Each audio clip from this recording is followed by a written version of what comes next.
Take me to the hospital.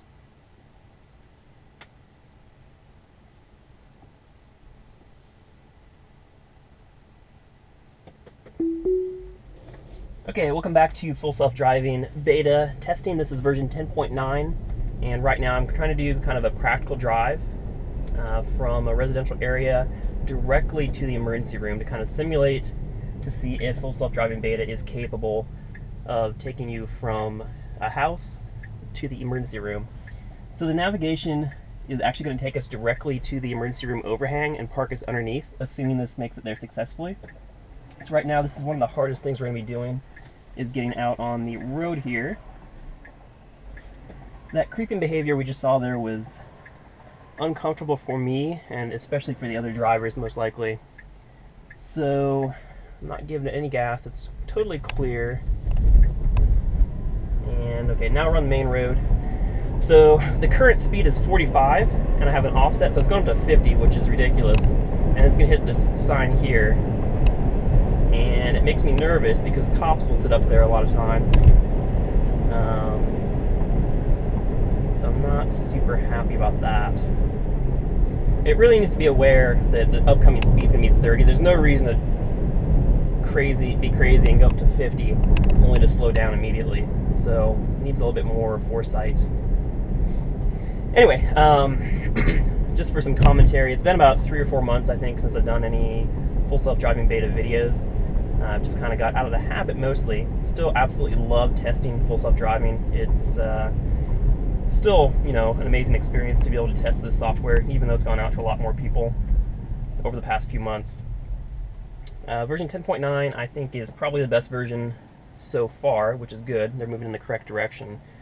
But since October, a lot of things have changed. We've gone from, I think, the version 9s, now we're in the 10s, and supposedly this 10.9 is, I guess they're saying they're doing raw photon counting, which who knows what that really means.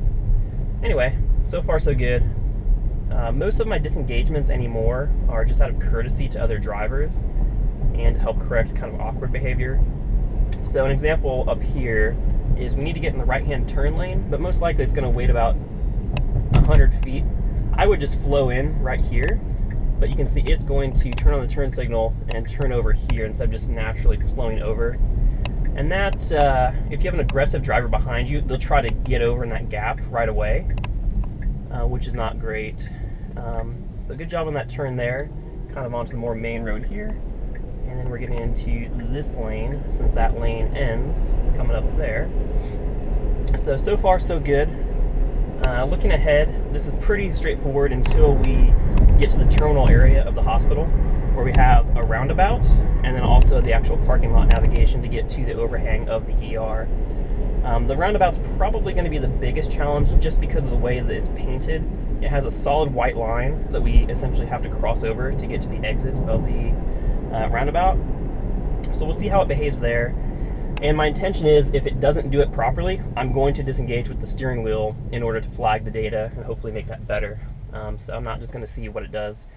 My philosophy with testing is generally to intervene early and often if it's not doing a reasonable thing. You know, I'm not looking for it to drive exactly like a human, but at the same time, it has to do the correct thing. So I'm not scared to disengage and intervene, just in the interest of training it. I'm not looking to let it do crazy stuff and, you know, put itself in a weird situation. By the way, that's a Jeep 4xe, a plug-in hybrid Jeep Wrangler. Very expensive. I don't know, they cost about as much as a Model 3 or Model Y, I think, and they get 20 or 30 miles on a battery charge, I think. I guess better than nothing, but there's a lot of mechanical complexity and something like that versus the pure EV. But it's good to see things being electrified, and someone who's commuting is going to be saving, you know, potentially 100 gallons of fuel a year, maybe more, just by driving something like that to commute in versus a straight gas car. So that's fine, nothing wrong with that. Okay, so moving on here, we're in the right lane. We're going to be turning right at this intersection.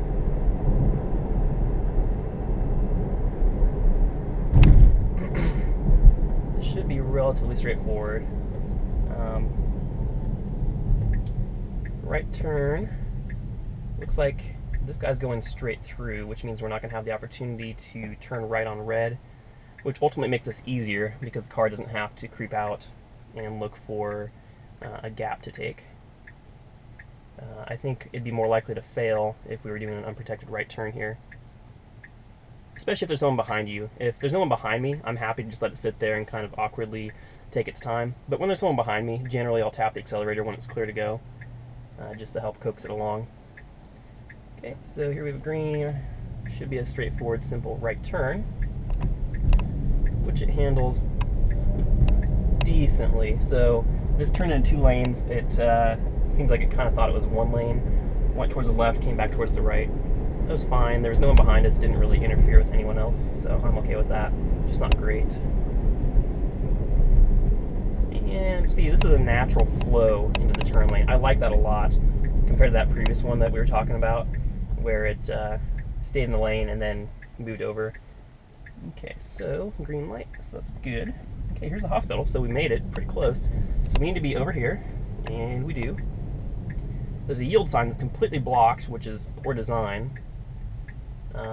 Of course, it's wide open, clear, no one behind us, and the car proceeds on its own. So the most likely situation it's going to fail, I believe, is coming up here. We're going to have the sun in our eyes. There's actually a turn lane that kind of develops right here. And, okay, we got it. Okay, it went in. Perfect. So it made it across that line there, and we're almost there. So this has been 0 intervention so far. No accelerator taps, no brake pedal, no steering, no nothing. I didn't even adjust the speed when it went up to 50 in the beginning there. So a little bit too fast. I'm a little bit uncomfortable with that. There's no pedestrians, so I'm going to let it do that. But here's the emergency room. And you can see the nav is actually going to take us straight in here. So, in theory, full self-drive beta just got us from a residential area to the hospital ER. 8 minutes, 3 miles. And that is a demonstration of the potential of what full self-driving beta is capable of doing. Pretty impressive. This technology has so many applications. It's going to save lives in a lot of ways. Pedestrians, cyclists, other drivers, occupants of the car, situations like this where it can potentially take you to the hospital. However, just a word of caution, this software is definitely still a work in progress, and I wouldn't rely on it to do something like this. And if you're in such a bad position where you can't drive yourself, you really need to call an ambulance instead of relying on full self-driving beta for sure. Ambulance is by far the better, safer option. So I'm going to set up for another drive here. I'll probably cut the video here and edit this one separately. But yeah, that's a good demonstration of what it's capable of doing.